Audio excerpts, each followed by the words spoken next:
Chapter 1. My story begins. He's out there, in the ocean, but he's here too, in my dreams. Always in my dreams. He will never leave me. He's whiter than the first beautiful snow in winter, whiter than the stars in the sky on a warm summer's night. But he brings only death. He is Moby Dick, the white whale. My name is Ismay, and this is my story. I'm a sailor, and I work on different ships. I love my life on the ocean. It's sometimes dangerous, but never boring. I feel sad when I am not on a ship. One November day I thought, I want to work on a whaling ship. Why did I want to be a whaler? I can't tell you. The life of a whaler is very dangerous. The men are away from their homes and families for years. Many never come back. Their wives wait at home. They stand and look at the ocean with sad eyes. But I wanted to visit exciting new places, and I wanted to see the whales. The first American whalers sailed from the town of Nantucket. So I went there too. I arrived on a cold, dark night and looked for a room. I was tired. So I went into the first place. The men inside drank and talked loudly. A large man with a red face stood behind the bar. "Do you have a room for tonight?" I asked him. "Our rooms are full," he said. "The men are here for the whaling ships. I'll have to put you into a room with Quick-Quick." Then he smiled and looked around at the other men. "Who's Quick-Quick? Where is he?" I asked.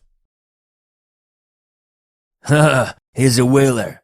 He's out now, but he will be back later," said the man. Then he smiled again and the other men laughed loudly. I didn't understand, but I was very tired, so I went to the room and got into bed. I fell asleep very quickly. A noise outside the door woke me up. I opened my eyes, but I didn't speak. The door opened, and a man came in. It was dark, so I couldn't see him well. Then he lit a fire in the fireplace. When I saw him in the light of the fire, I sat up. He was a huge man and very ugly. He had black lines over his face and body, and almost no hair on his head. He wore a strange skirt and no other clothes. The huge man suddenly jumped onto my bed. "Help!" I shouted. "Help!" The barman ran in. "Stop, Quick-Quick! This man wants a bed for tonight. He's sleeping here." Then he turned to me. "This is Quick-Quick, the finest whaler on the ocean. Don't be afraid. He won't hurt you." He laughed and left us. After he left, we were very quiet. "I'm sorry," I said. "I too," Quick-Quick said. His English was slow and careful. We began to talk, and then we couldn't stop. Quick-Quick listened to my life story, and I listened to his. He came from Kokawaka, a long way away in the Pacific Ocean. He had a good life, because his father was an important man. But Quick-Quick wanted to see the world, so he left his home and sailed away in his small boat. A whaling ship found him and gave him work. Quick-Quick was strong and quick, so he was a fine whaler now. He never went home. When the morning came, we were great friends. Quick-Quick stood up and shouted, You will find us a whaling ship today. You and I will sail around the world. And do you know something? He was right. Quick knew because he could see the future. I learned this later. He was a strange and wonderful new friend. Chapter 2. We find our ship. That morning I looked around Nantucket for a good whaling ship. I stopped looking when I saw the Pequod. It was tall and strong.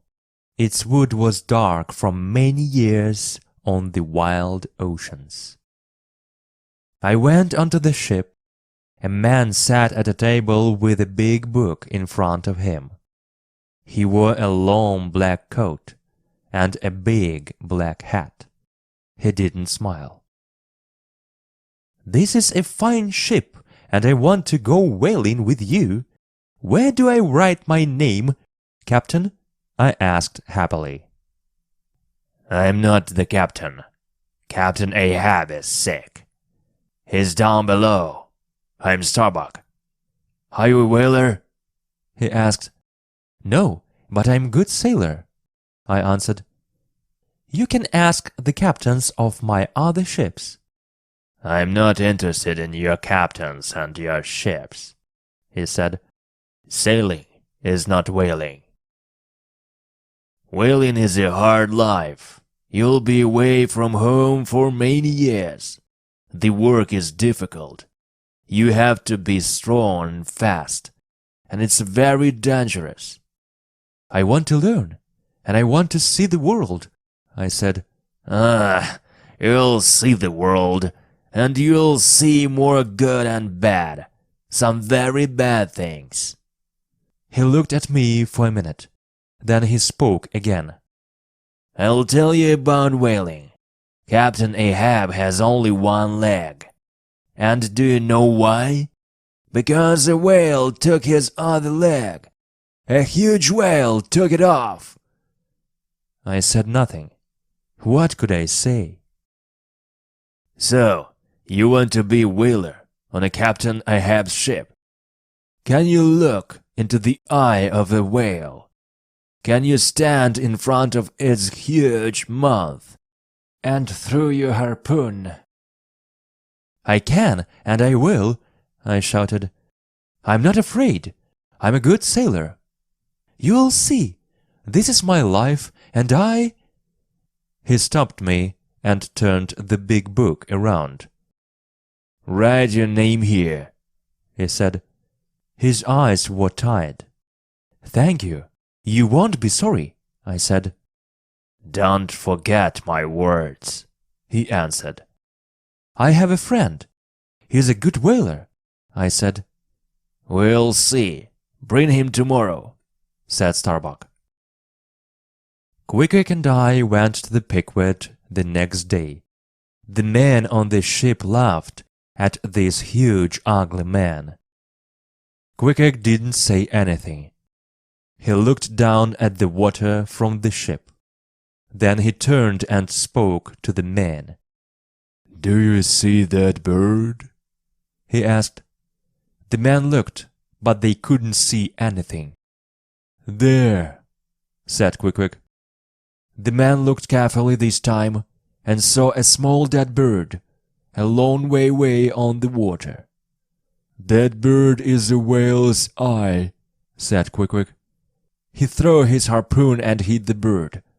"Now that whale is dead," he said. The men were quiet. Quick was better than every other man on that ship.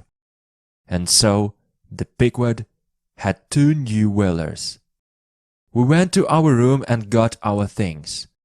An old man stopped us on the street before we got back to the Pequod. "Are you sailing with Captain Ahab? Do you know him?" he asked. "Yes, we're sailing with him. He's sick now, but we'll meet him later," I answered. "Sick!" he shouted. "Yes, he's sick, man. He's the devil." "And who are you?" I asked. I'm Elijah, he answered. Why do you say this about Captain Ahab? Men say that he's a good whaler. He knows the ocean. They're right, answered the man quietly. Then his eyes turned big and wild. But he's the devil. I sailed with him, I know, and his men are the devil's helpers. He looked at me strangely. He only has one leg. Do you know Captain Ahab's story? I suddenly felt afraid.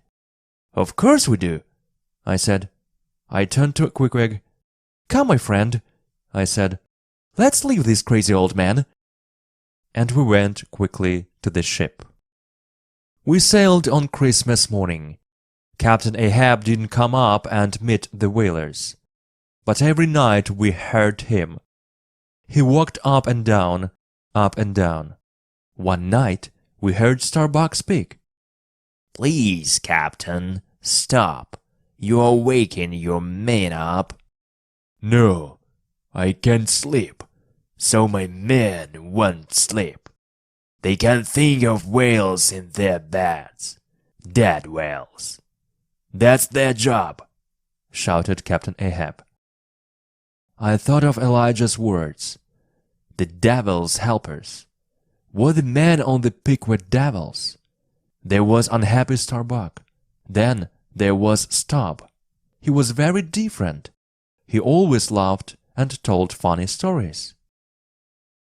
From my bed I looked around at my neighbors. Bildad, Tashtagger, Dagu, Flask, Manxman, and the other whalers. They were from many different countries and had interesting stories. They weren't all good men, but they weren't devils. Who were Captain Ahab's devils? Chapter 3. Captain Ahab's Story. For 3 weeks Captain Ahab stayed below. Then one day suddenly he was there in front of us. He was a thin man, but he was strong. He had a hard face with lines on it from years of sun and wind. His hair was grey and wild. His clothes were black. Then I saw it, his white whalebone leg. And an ugly white line ran down from the top of his head. Did it go down to his feet? Who or what did that to him?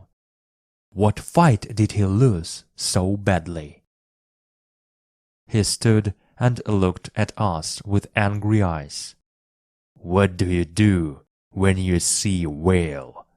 he suddenly shouted. "Shoot, sir," answered the man. "Good, look at this." He showed us some gold. "I want one whale, a white whale. One of you will see this whale first. That man will get this gold." We stood quietly. Whalers don't make much money. We thought about the gold. We could buy a lot of nice things with it. "You'll know him when you see him," said Captain Ahab. "He's the biggest whale in the oceans." "I saw this whale," said Queequeg to me. "He's a mountain, very big, very strong. I put my harpoon in him. He got away." "I have to find this whale. I will find him," shouted Captain Ahab. "Are you talking about Mobi Dick?" asked Tashtagger. "Yes," answered Captain Ahab. "Moby Dick took your leg?" said Starbuck quietly. Captain Ahab shouted angrily at Starbuck. "Yes, he took my leg. He took half of me. Now I'm half of man, and Moby Dick will pay for this. I'll follow him to South America, to Africa. I follow him to the end of this world. I'll see him dead." He turned to the other whalers. "Are you with me, men?" "Yes!" they shouted. They were excited. They saw the gold. They shouted and laughed. Only Starbuck stood quietly. His face was as dark as the sky before it rains. "What's your problem?" Captain Ahab asked him angrily. Then he smiled. "It's too dangerous. Is that the problem?" "I'm not afraid of dangerous work," answered Starbuck. "But I work for whale oil. I fight whales for their oil for money. You hate this whale. How much oil will that bring you? How much money?" "When I kill Mobi Dick, I'll be rich in here," shouted Captain Ahab. And he hit his body with his hand. He turned and started to walk away. "Are you going to follow this animal because it won a fight with you? It's wrong. It's crazy," shouted Starbuck. When he heard this, Captain Ahab turned on his whalebone leg. He was very angry now, and he shouted in Starbuck's face. "This whale is evil. Do you understand? White is the color of ice, and ice takes strong shapes down under the water. White is the color of immense ice when he can't see. White is the color of dead men. White is evil, and this whale is evil. He's laughing at me. I'll only be free when this evil is dead. Dead!" The color left Starbuck's face. He was the loser of this fight, and Captain Ahab knew it. He turned to the men again. "Drink! Death to Mobi Dick!" he shouted. The men put their harpoons up high and shouted too. Then they drank and danced. Later that same night the men were asleep and the ship was quiet. I was outside with Pip, the little cook boy. We had to put water out for the next day's whaling. "Listen," said Pip. "Can you hear that? I hear men." The whalers were at the other end of the ship. There was nobody there. "I don't hear anything," I said. "No, listen," said Pip. "There are men below us, 5 or 6 of them. Can't you hear them?" "It's the ocean, Pip. It's playing games with you," I answered. "I have good ears," said Pip. He was angry with me and walked away. I watched him go. Then I sat and looked up at the stars. I dreamed of the white whale. I dreamed of gold. Chapter 4. Our First Whale. "Whale!" shouted Tashtega from the top of the ship. "Whale!" Captain Ahab came quickly. "Get the boats!" he shouted. The whale sent a shower of water up into the sky. Suddenly 5 men came up from below and stood by Captain Ahab. Their faces were dark and they had long black hair.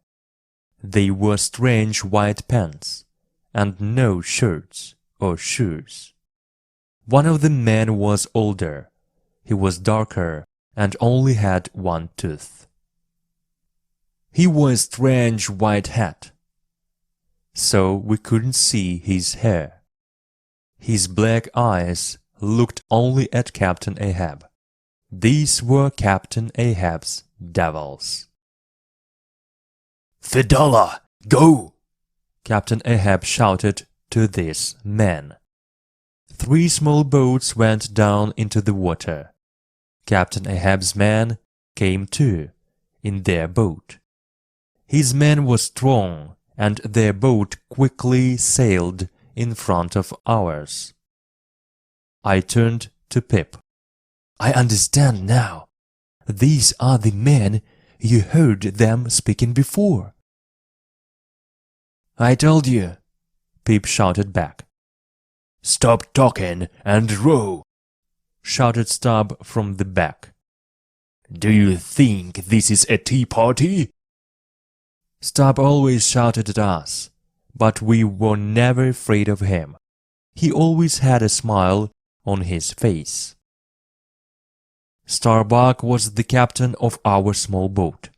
He didn't talk to us, but we heard him say quietly, Who are those men? What's Captain Ahab doing?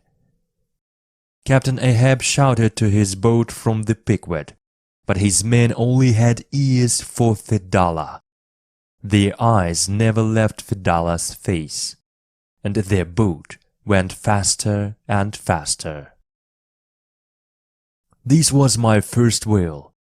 Maybe we'll kill it, I thought. I was excited. Every whaler was excited. But why weren't we afraid? Because our heads were full of money, oil, gold. The sky suddenly turned dark with rain, but we didn't go back. We have time. We can kill a whale before the heavy rain comes, said Starbuck. Quick stood ready with his harpoon in the front of our boat. Suddenly, the whale was there again. It came up out of the water under our boat. Men and harpoons went everywhere. Then the heavy rain came. In minutes our boat was full of water. Strong winds took our sails down. The whale left us and swam down into the dark water. After some time the wind stopped. We waited, and day turned to night. We couldn't see anything. Where were we? Where were the other boats? The men weren't angry with Starbuck. The weather can play games with the best sailors. More hours came and went. We were wet, tired, and afraid. Then we saw a large black thing in the water. Was it the whale again? No, it was the Pequod. But the men couldn't see us. It's going to hit us, shouted Stub. We jumped into the ocean and began to shout for help. When the men on the Pequod heard us, they put ropes down. Then they helped us onto the ship. The other men were there, Captain Ahab's men too. They turned back when they didn't see the white whale. Chapter 5. The Albatross and the Samuel Enderby. We fought and killed many whales after that first night. But our work didn't finish when we killed them. We then had to climb down onto the dead whale and cut off the fat. We had to work quickly because sharks came for the whale meat. Sharks could eat a whale in one night, and some of these whales were almost as big as our ship. We cut off large squares of fat and pulled these squares onto the ship. This was a long, hard job. It was also dangerous, because sharks swam around us. We then cooked the fin and made oil. When the oil was ready, we put it into barrels. Oil gave us light and made us warm. We could sell it to people around the world. Oil was our money. But did this make Captain Ahab happy? No, the money wasn't important to him. He only thought about Moby Dick. He could only hate. He stood for hours on the ship, in the rain, in the snow, and looked at the ocean. When the other ships went past, he didn't ask them, "How are you? Do you want help?" He only asked, "Did you see the white whale?" One day we met the albatross. It was on its trip home after 4 long years on the ocean. The ship and its whalers looked ready for home. The men were tired and thin, with large, hungry eyes. The wind was strong that day, so the albatross couldn't come near us. But the captain put his hand up and smiled. Captain Ahab shouted from the piquet, "Did you see the white whale?" The captain shouted his answer, but the wind carried his words away. Captain Ahab put his hand behind his ear, but he couldn't hear the captain. "Ah, this wind!" he shouted. "Listen, tell people at home we're sailing around the world. We'll bring back the teeth of the devil whale." Starbuck stood and watched Captain Ahab. "Is he forgotten his wife and child at home?" he said to me. "Wife and child?" I asked. "Did Captain Ahab really have a family?" "Oh yes, his family is waiting for him," said Starbuck. "And my family is waiting for me. Every day my wife Mary takes our son to the beach. They look at the ocean. They hope that they'll see our sails one day."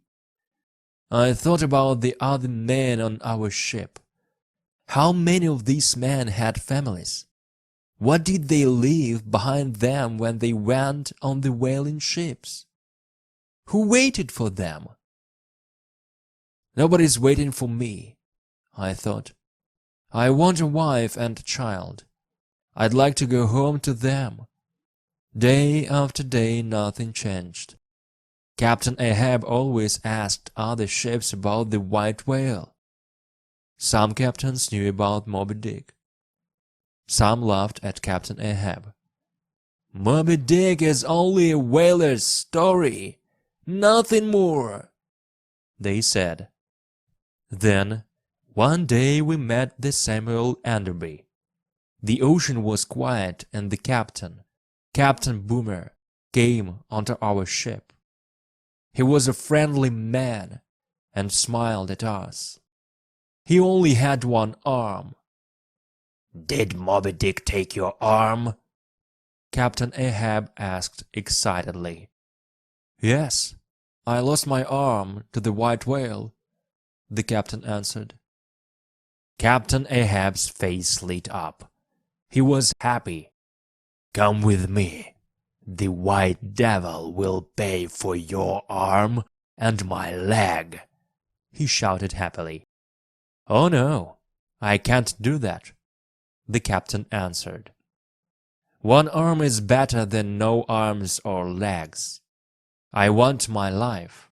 I think I'll leave Moby Dick in the ocean." "Leave him!" shouted Captain Ahab. He turned his back to Captain Boomer for a minute. Then he turned around and shouted at him. "Get off my ship! You are afraid. I'm not afraid. I'll find Moby Dick. I'll look him in the eye. I'll kill him." The smile left Captain Boomer's face. "I hope for you and for your men that you never find Moby Dick." And, without another word, he left our ship. Chapter 6. Moby Dick. Captain Ahab didn't sleep very often now. We saw the light from his room on many nights. He sat at his table. He looked at his maps and planned. Where was Moby Dick? How could we find him? He only talked to Fedallah. We could hear the two men in Captain Ahab's room. Captain Ahab often shouted angrily, but Fedallah always spoke quietly. Fedallah was different from other men. He stayed away from the other whalers. He sat high up in the sails at night and watched for whales. He slept in the day. Why does he watch for whales at night? We asked. Does he have the eyes of a cat? Can he see in the dark? And why did Captain Ahab only listen to this man? Fedallah wasn't God. He can see the future, said some whalers. Could Fedallah really see the future? What did he see? What did he tell Captain Ahab? One night, Starbuck found Captain Ahab asleep at his table, with the light on and his maps around him. "Crazy old man," he said quietly, "you sleep tonight, but your dreams are full of your white whale. You hate Moby Dick, and you are taking me and our men with you. To what? Our death?" That same night we heard Fedallah. "The white whale!" he shouted. I ran and woke the other men. We looked up and saw Fedallah at the top of the sails. He looked out at the ocean and showed us the whale. "There!" he shouted. Suddenly a huge shower of water went up, and then a second shower. We could see something white on the water. It was a white whale. Was it Captain Ahab's white whale? Now we understood. Fedallah watched at night because you could see the white whale at night. Captain Ahab was there.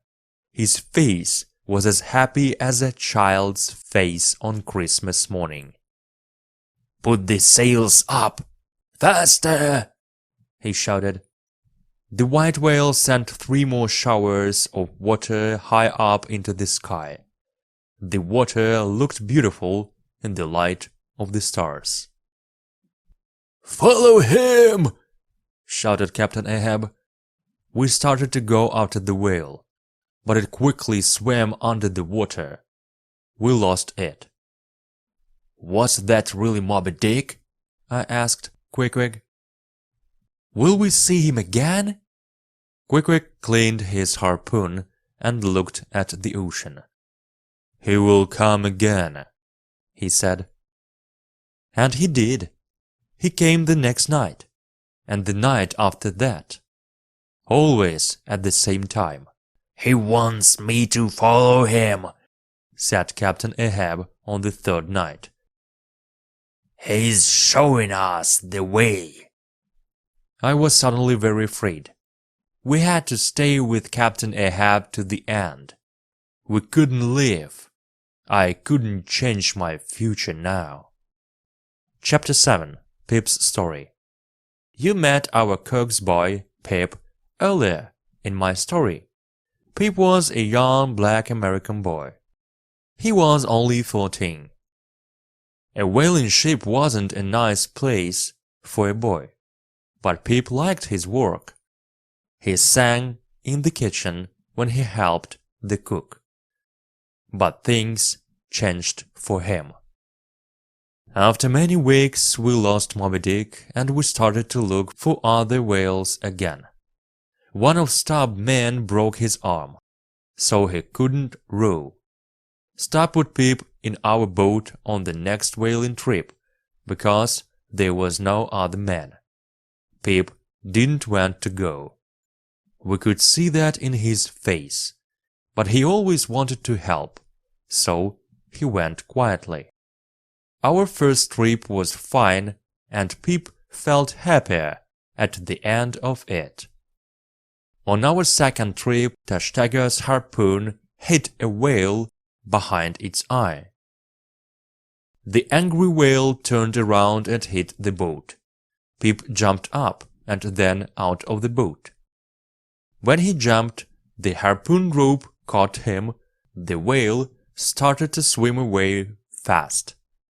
It pulled Pip behind it.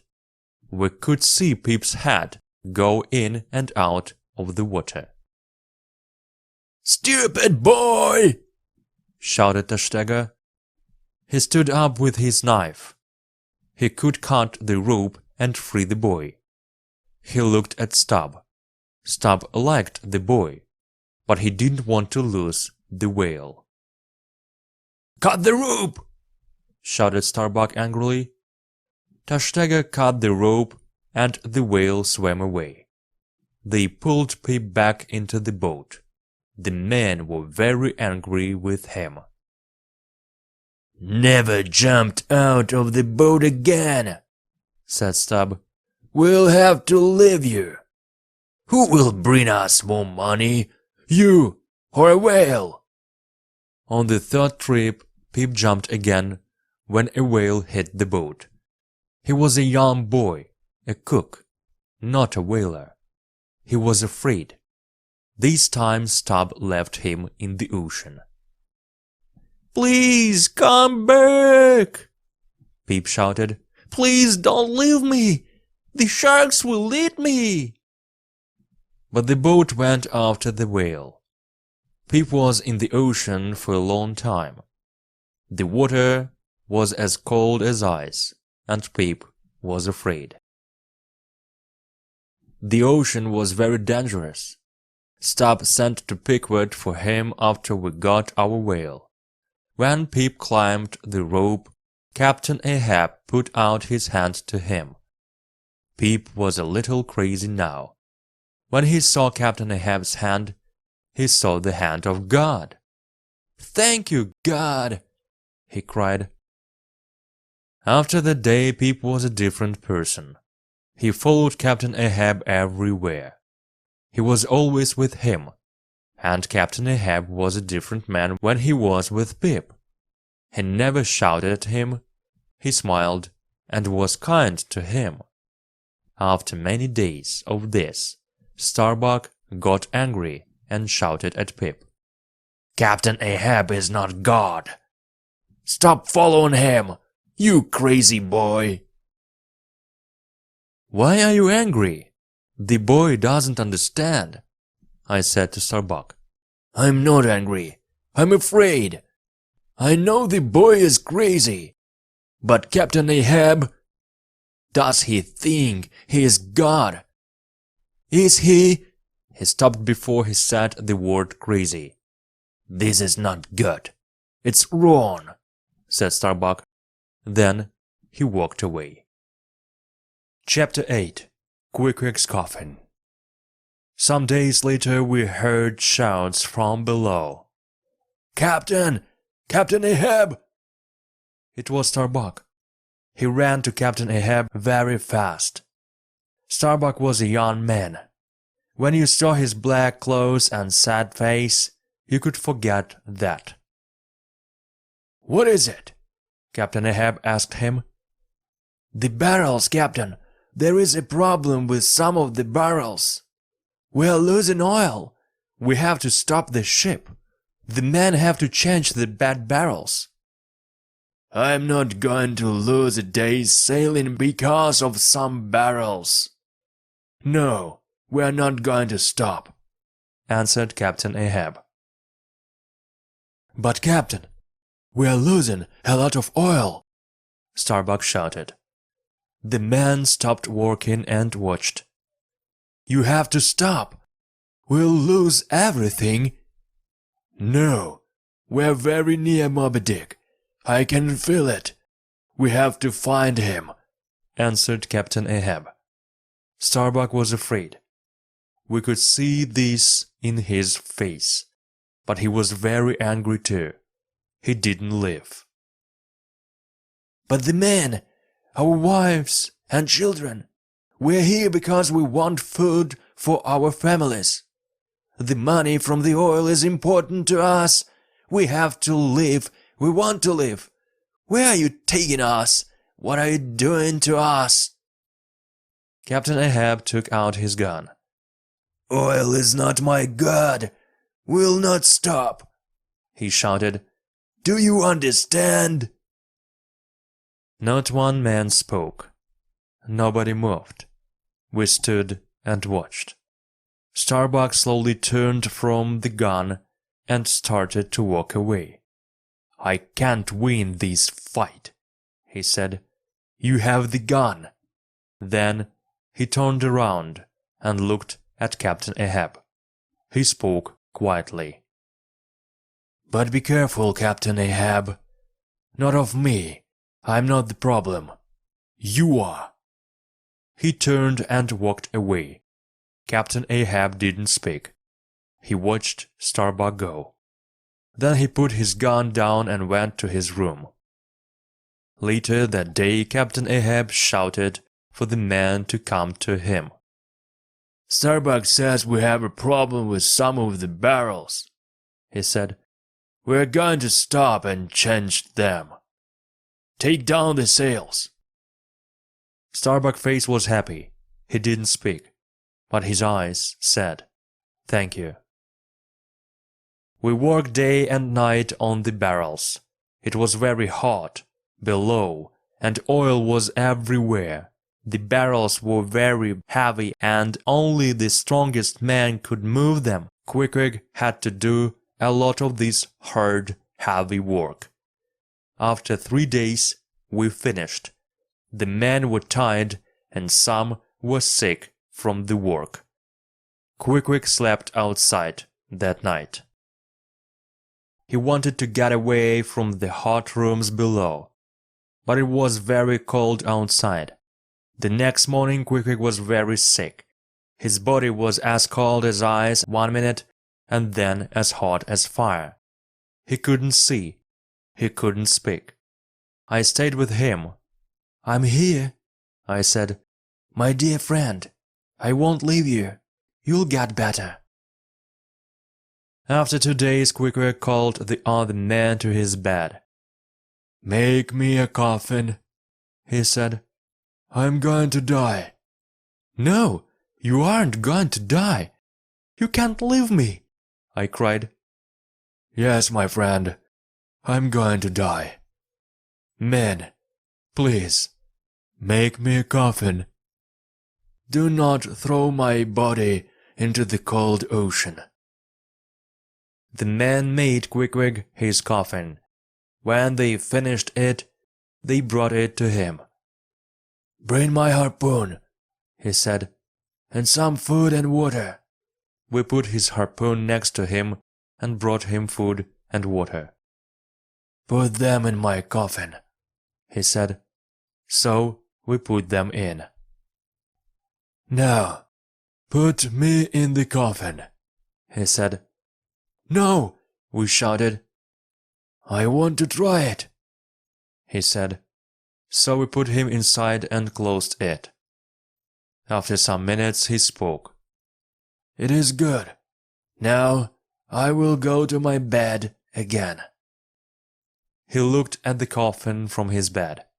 Then he closed his eyes and slept. I sat and cried. I waited. The other men were very sad too. Quick was a good man and the best whaler on the ocean. Then one morning Quick sat up.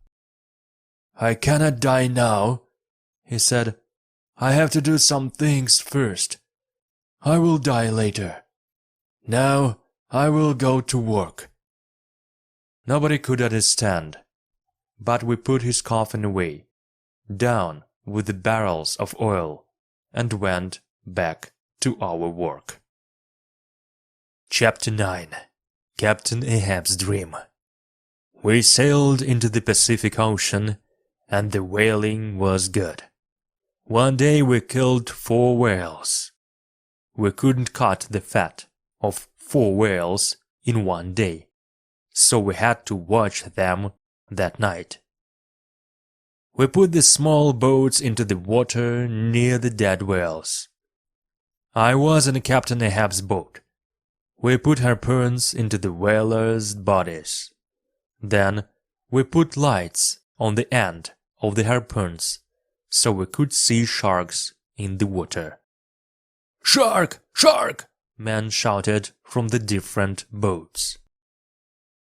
Sometimes only 3 or 4 came. Sometimes a lot of sharks came at the same time. They were fast and quiet. Suddenly they were there, by our boats. Their ugly mouths opened, and they showed their teeth. We fought them, and they went away, but they always came back again. Sometimes they stayed away for hours. In those quiet times, Captain Ahab and his men slept. But Fedallah didn't sleep. He watched for sharks. Suddenly, Captain Ahab woke up and sat up in the boat. His eyes were big and wild. He was afraid. "I had the dream again," he said to Fedallah. "I died. I felt it. And I saw my coffin." "You will not have a coffin," said Fedallah. "I told you this. You know this." "So, am I going to die on the ocean?" Captain Ahab asked. "Will I die on this trip? Will I die before I kill the white whale?" Fedallah's black eyes looked at Captain Ahab. He spoke quietly to him. "Only a rope can kill you." "A rope? But how? What do you mean? Huh? Then I'll die when I go home? They'll put a rope around me and kill me there. Am I right?" Fedallah spoke again. "A rope will kill you, but I will go first. I will show you the way. You will follow me to the next world." "But when? When will this happen, Fedallah? And where?" asked Captain Ahab. "I cannot say. I will die first, and you will follow me." I listened carefully to the two men. Now I understood. Fedallah was important to Captain Ahab because he could see the future. The whalers were right. This strange man knew about Captain Ahab's death, and Captain Ahab could only die after Fedallah died. The next day on the Pequod, Captain Ahab threw his maps in the ocean. "You don't help me," he shouted. "Can you find the white whale? Do I see him in front of me now? I'll find him without you." Some of the men saw this. Their mouths were open, and their eyes were large. I looked at Starbuck. His face was white. "How can a ship sail without maps?" he said. "Only a crazy man throws his maps away." The men were afraid, and that night in their beds they talked about Captain Ahab. "What's he doing? This is very dangerous. Bad things will happen now." Then it came. The wind. 1 minute the ocean was quiet. Suddenly the ship was on top of a mountain of water. Then down again. Up and down, up and down. We couldn't stand. This wind took our sails down. Some of the sails hit our little whaling boats. We couldn't think. We couldn't move. Our ship danced on the wild ocean. Captain Ahab shouted at the sky. "Are you trying to kill me? You can't. I'll fight you." Starbuck shouted at Captain Ahab. "God wants us to turn back. Look around you. Look at the boats. Look at our ship." Captain Ahab ran and got his harpoon. "No man will turn this ship around. I'll put this harpoon through that man. We'll follow Mobi Dick. He lives here, in this ocean. He took my leg from me here. Now I'll find him, and I'll finish our fight. He took my life, and now I'll take his. After many hours, the wind stopped. Starbuck went to Captain Ahab's room. He looked very angry. I wanted Starbuck to be our captain. I followed him and watched. He opened Captain Ahab's door quietly. The captain was asleep at his table. There were no maps there now, but there was a gun on the table.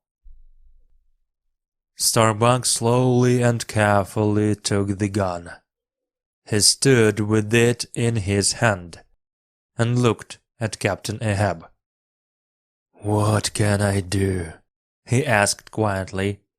"I can kill him. Then we can go home to our families."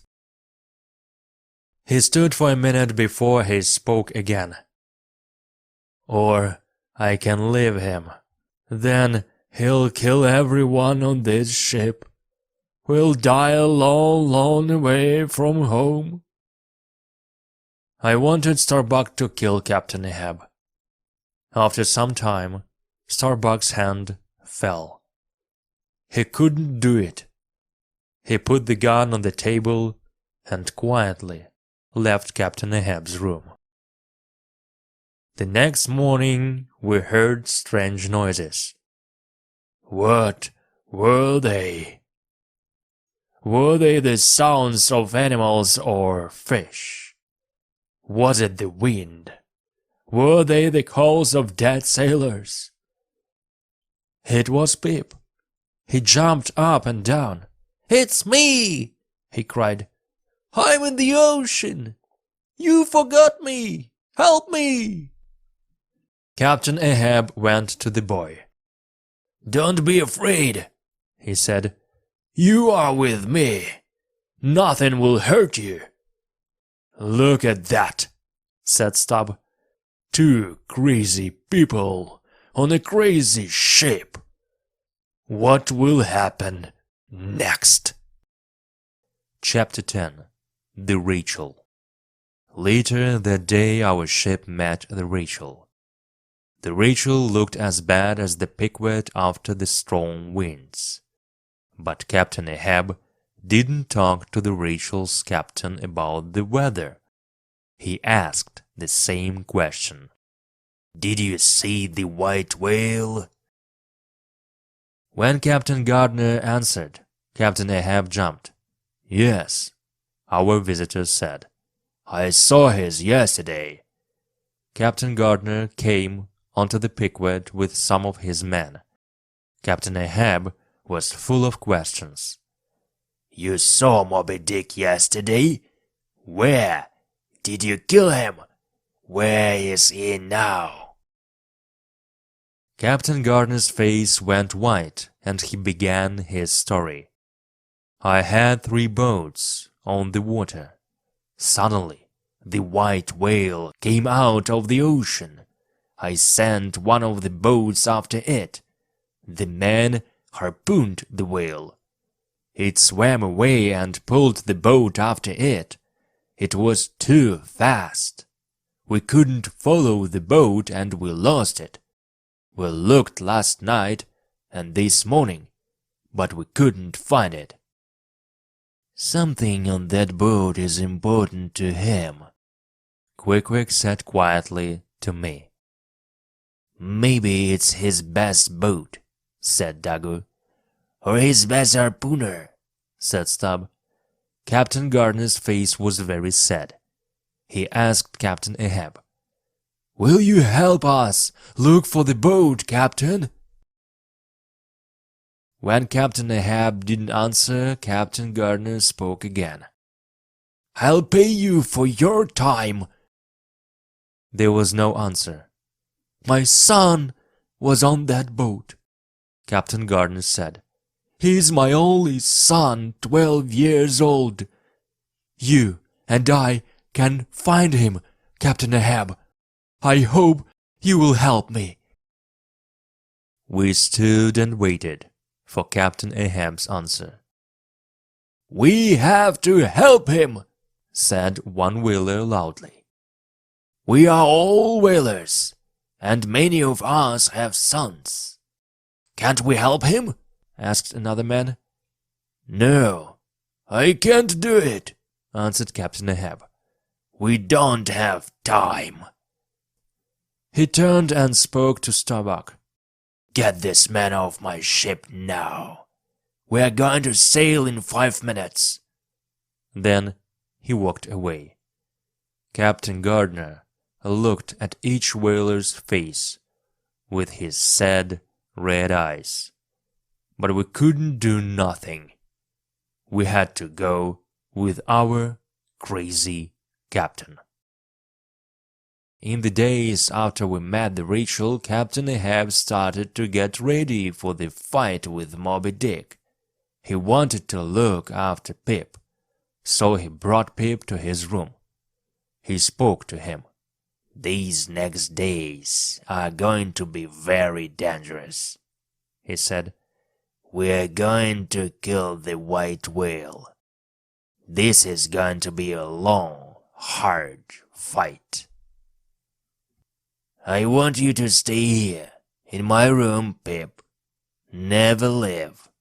You'll hear many things, but you have to stay here. Do you understand?" Pip listened carefully to Captain Ahab. He didn't really understand everything, but he always wanted to please his captain.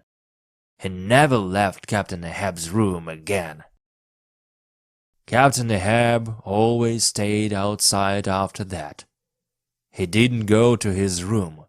He sat and watched the ocean for Moby Dick, morning and night. He ate outside and slept outside, in his dirty clothes. Fedallah was there too, but the two men never spoke now. They only did one thing. They watched. One morning, a large black bird flew down from the sky. It flew to Captain Ahab's head. Captain Ahab put his hands up, but the bird flew round and around his head. Fedallah did nothing. Then suddenly the bird took Captain Ahab's hat and flew away. Some of the whalers laughed, but some of them were afraid, and talked about it later. "What does this mean? Will more bad things happen now?" they asked. Chapter 11. The Fight Begins. Some days later, Captain Ahab and Starbuck stood and watched for whales. Captain Ahab spoke sadly to Starbuck. "What kind of life do I have?" he said. 40 years of hard work, little sleep, little money. I married my dear wife, and the next day left on a whaling ship for 3 years. I feel old, Starbuck, old and tired. I think of my family. My young son is sleeping now." "My son is sleeping too," answered Starbuck. "Why don't we go home and see our boys, Captain?" Then, suddenly, Captain Ahab's face changed. "Wait! Moby Dick is near. Very, very near. I can feel him." The hope left Starbuck's face, and it turned sad again. He walked slowly away from Captain Ahab and went back to work. Captain Ahab was right. Moby Dick was very near. "White whale! White whale!" the captain shouted the next morning. And there he was, the largest and most dangerous animal in the ocean. But at this minute he was beautiful. When he came up out of the water, his great white body shone in the morning sun. Birds followed him and flew above him. Captain Ahab's face shone too. He was a child again, happy and excited. "Get the boats, man! Now!" he shouted. We didn't have many boats after the strong winds. Captain Ahab and his men climbed into the first boat. Captain Ahab spoke to Starbuck before he left. "Stay here," he said. "Then you can see your wife and child again." Now we were in the boats. Moby Dick came up out of the water again. He was a huge white mountain. There were harpoons in his body from his many fights with whalers. When he hit the ocean again, water showered down on us. Then he swam down into the dark water, and the ocean was quiet. Where was he? We sat for hours in our boats and waited. Suddenly, Tashtego shouted, "The birds! Look!" The birds were above us, so Moby Dick was near. We looked into the water. Something was down there. It came nearer. It got bigger and bigger. Then he was there, the huge white whale. He came up under Captain Ahab's boat. His mouth opened. I could see his teeth. He closed his mouth on Captain Ahab's boat and took it out of the water. Fedallah and his men jumped into the ocean. Captain Ahab didn't jump. He stayed in the boat and shouted at Moby Dick. He tried to fight him, but he couldn't. His harpoon was in the ocean now and he couldn't move easily with his whalebone leg. Then the boat broke and fell into the ocean. But Moby Dick didn't swim away. He started to swim around Captain Ahab and his boat. He began slowly.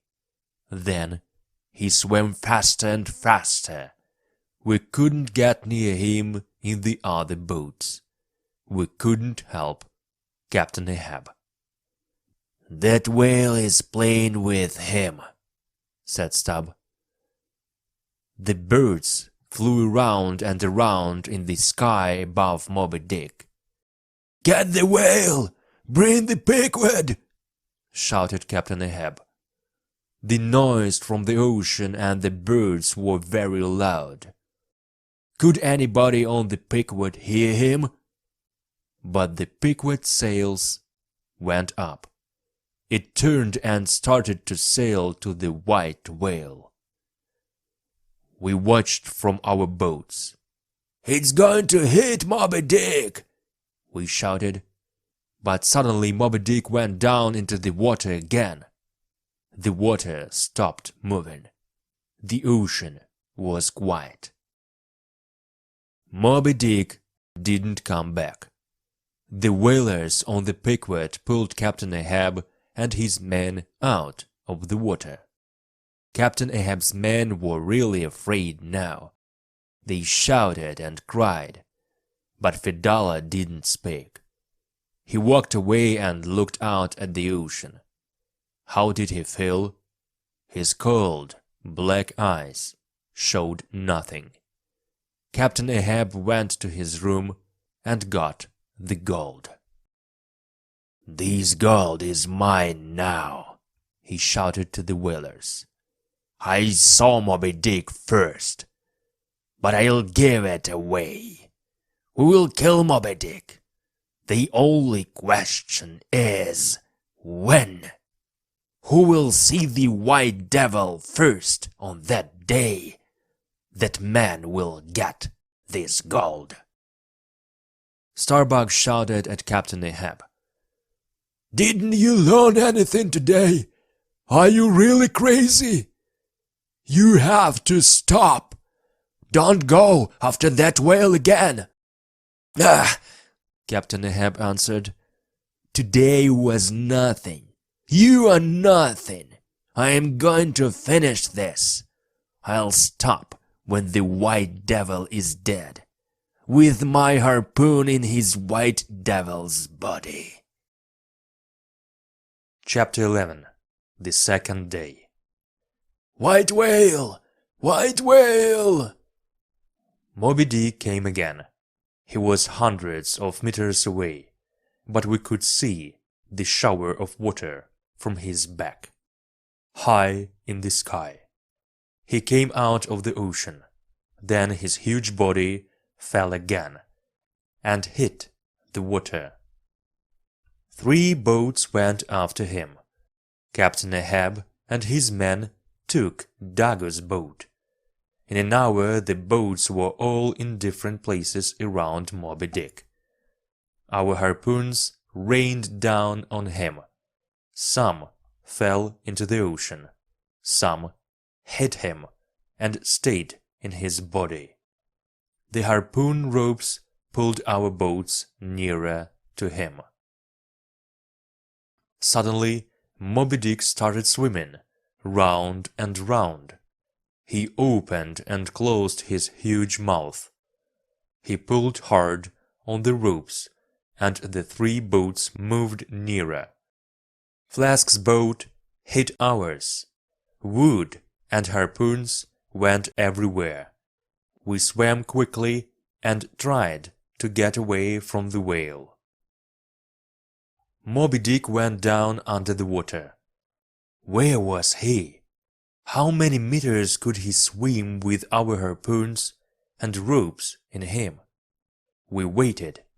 He came up again, under Captain Ahab's boat. The boat broke and the men fell into the ocean. You could hear them shout and cry. Then Moby Dick stopped moving. He stayed there and watched us. It was the strangest thing. He looked at us with his small black eye. We waited.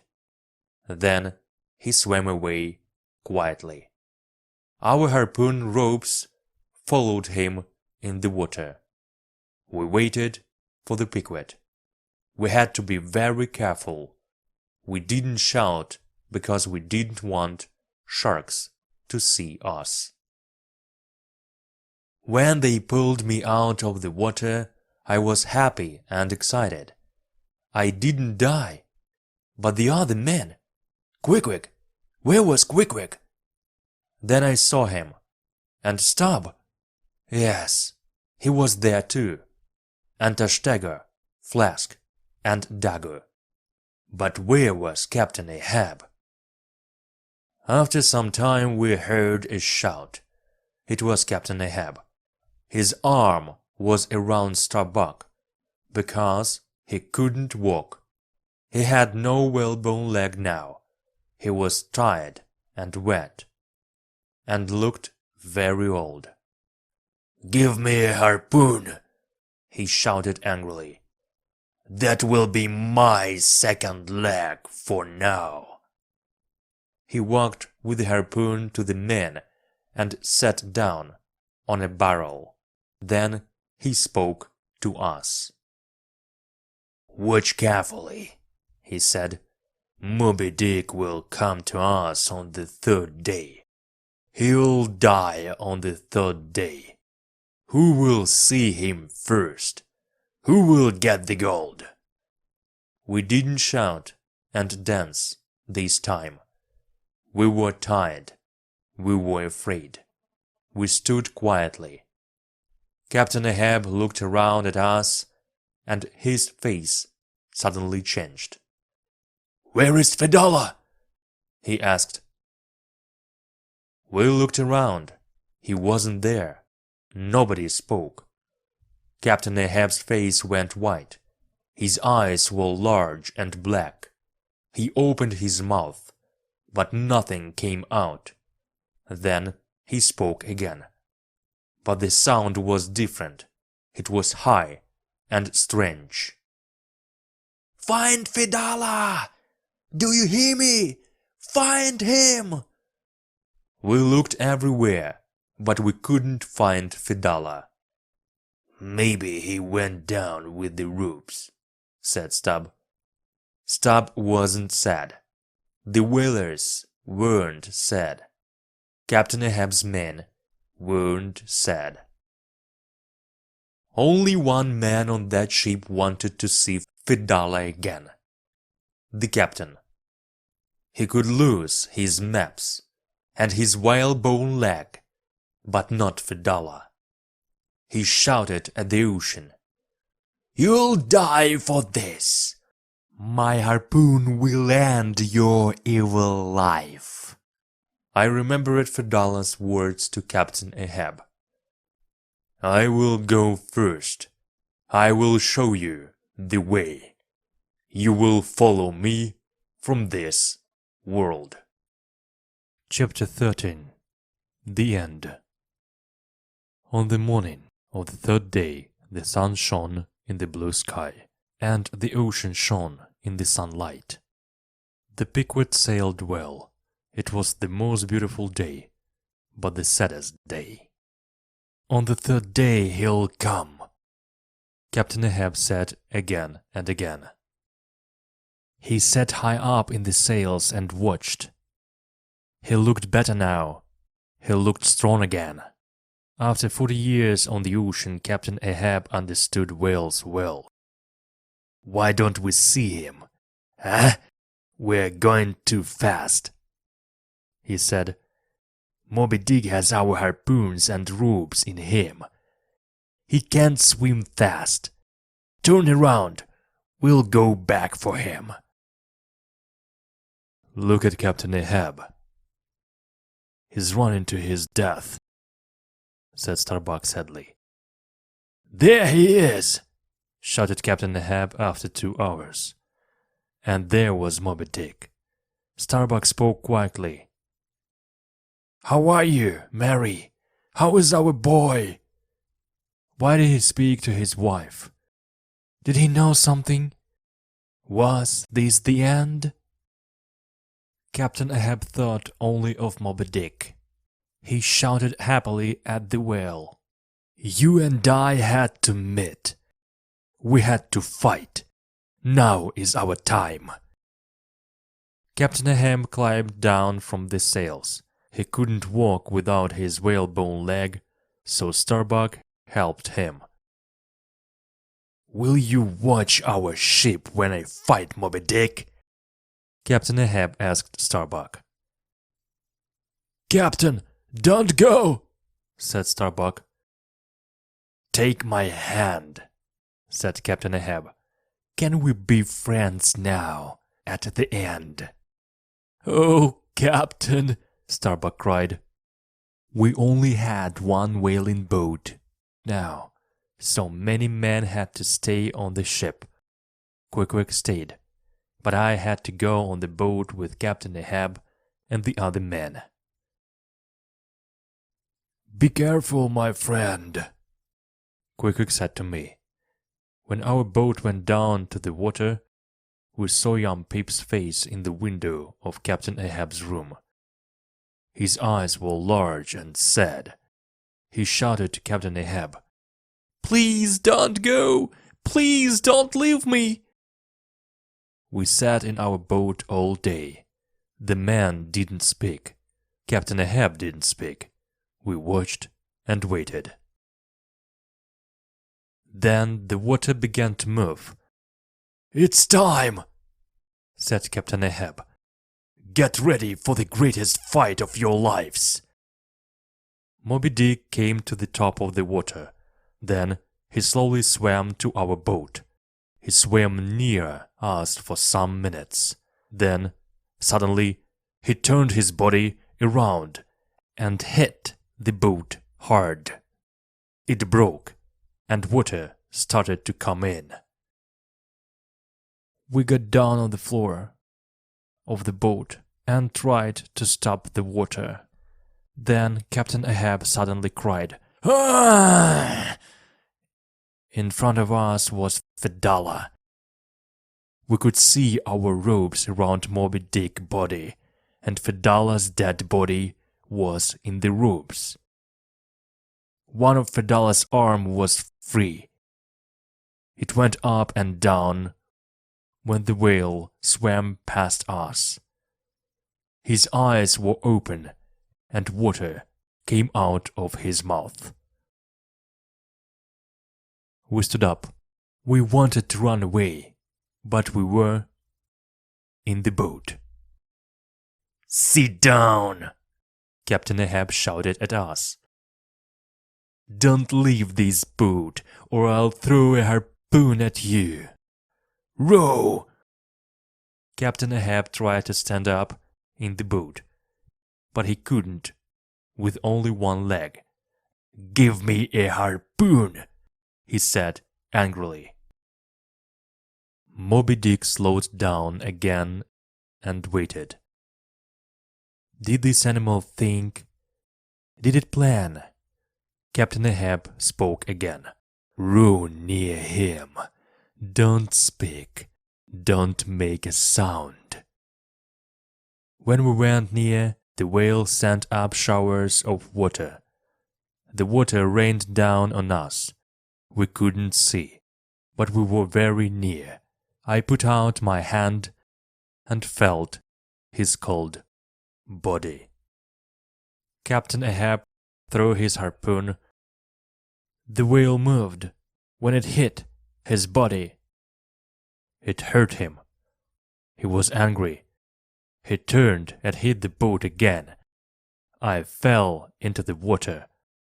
Our sails were up and the wind carried the boat away. I shouted, but the boat couldn't stop. They had to leave me there in the water. The boat sailed fast. The water came in and the men tried to stop it. Captain Ahab's eyes were on the ocean. He didn't see Moby Dick come again. Flask suddenly shouted, "The ship! Moby Dick is going to hit the Pequod!" "Row! Help the ship!" shouted Captain Ahab. The men rowed as quickly as they could. I saw Quick on the Pequod. He was at the top of the sails. I saw the other men too. When they saw Moby Dick, they ran away. Some of them jumped from the ship, but Quick didn't move. He stayed there and watched the whale. Moby Dick hit the Pequod. The noise was very loud. Then everything went quiet. Water ran through the ship. I could hear Starbuck. He shouted at Captain Ahab, "You did this to us, Captain Ahab! God, help us!" Then I saw Dagu and Stubb. Stubb took off his coat and shoes so he could swim. Moby Dick didn't swim away. He waited.